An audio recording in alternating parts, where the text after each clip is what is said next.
No one cares about mass market paperbacks. Hello, my name is Duncan and welcome to Back Away from the Donkey, Back Books. This is a really off-the-cuff video because it's almost a response to Steve Donahue. So I have a coffee with me, so I need a sip because, no, it's early on, but I need a sip already. I was watching one of his videos where he was telling me how wonderful the Battle Books shop was again, making me incredibly jealous. And he did this throwaway comment with, nobody cares about mass market paperbacks. At this point, I was trying not to throw things at my computer because I can't afford to replace my computer. And thinking, actually, no, I do, and you should. Okay, it's not Steve's favourite format. If you hear him speak, he every time he gets one, he says, I'm going to read it and it'll fall apart. I don't know what the hell he does with them. I really don't. I've got a copy here of Soldier in the Mist that I brought in about 1984-85. Actually, maybe bought when it was released anyway. And spine is in perfect condition. Book is in perfect condition. It's been read numerous times. I'm not an animal, so I don't break the spine. And it survives perfectly well. So I don't know what Steve does to them, but he's obviously hard on his books. But yeah, but his statement, nobody cares about mass market paperbacks. Well, we all should, because it's history, they're historical documents. To me, it's my favourite reading format. If I'm going to read a book, I would rather read there. I prefer it like trade paperbacks. I have a bit of a hatred for. I did a video a while ago about them, just because they're just too big. This is like the perfect size. Put it in your back pocket. But yeah, it's a great reading size.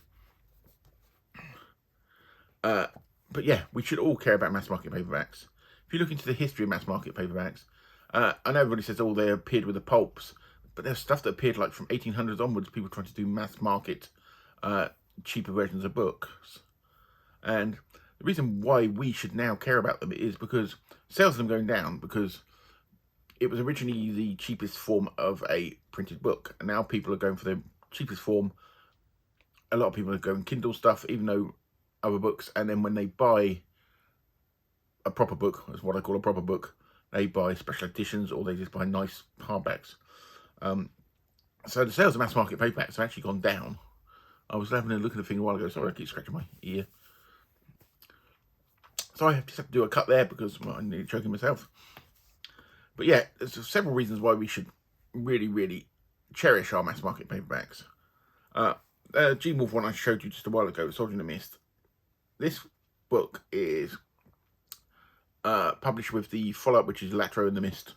But they're normally published together now. So you don't get them as single books, and you don't get this beautiful, beautiful cover there. I've not seen this edition around for a long time. So yeah, cover art is one thing, because cover art you will not see on some different versions. Also, some of them aren't even published in other things like hardback or even trade paperbacks. This Ron Goulart book, The Tin Angel, a spaniel with a cane dancing in front of a skull. Beautiful piece of artwork. This is not on ebook. It was never published in hardback because look at it, it's a tiny thing. And so without people looking after it, this book could disappear. You know, the text of it. I'm not saying. So yeah, we have to be careful. We have things like, I've got some anthology collections here. Best Sci-Fi 9. Number 7, same anthology. This Kenneth Bulmer one with the incredibly weird artwork on it. Anthology.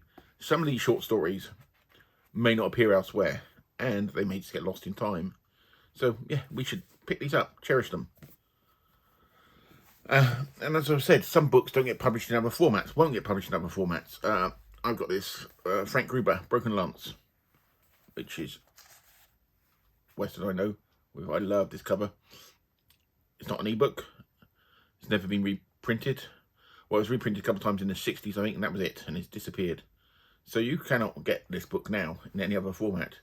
So take care of this mass market paperback. I managed to pick up this battered version, but take care of it. And actually, they're a lot hardier than people think. Yes, they're not on acid-free paper or anything like that, but spine's still intact. This was published, this copy was published in... to find out. You have no idea because it doesn't say. I think it was late 60s. But even these, mid-70s. Perfect condition. We should all love the Mass Market Paperback, even if you don't particularly read that format. We should care. They're historical documents. I said more artwork-wise. I'm going to go back. I said I picked up a pile of books here. You're going to get the big authors that all their stuff is going to be reprinted in multiple formats, end up on ebook, so people will always have access to them. This is a guy called Peter Beer, and Peter Ellison, lovely piece of artwork on the front, and that's 2 books in the trilogy. Oh, sorry, somebody walking past my window.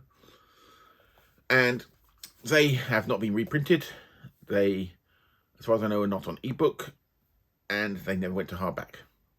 So without the Mass Market Paperback, and if people don't care about the Mass Market Paperback, this man's work could disappear. But even a big author, somebody like the fantastic Gene Wolfe, Claw Conciliator, just the one I picked out the shelf. Beautiful Pennington artwork on there. This artwork, as far as I know, is not on any of the other editions, even though it went out on hardback. This Pennington artwork is only on the paperback. And this is another one. This is my original copy from early 80s. And it's in pretty damn good condition. There's a little bit of marking on the spine, but I'm not an animal and I didn't destroy it. We're not animals, people. We're not. Okay, and so yeah, that's the few books I've got there. So yes, in my response to Steve, yes, we should care. We should really care about Mass Market Paperbacks. And like anything else, they're and they'll probably disintegrate at some point. But people need to keep copies of them. So yes, Steve, I care about Mass Market Paperbacks. And maybe you should too. Anyway, I hope that little talk was okay.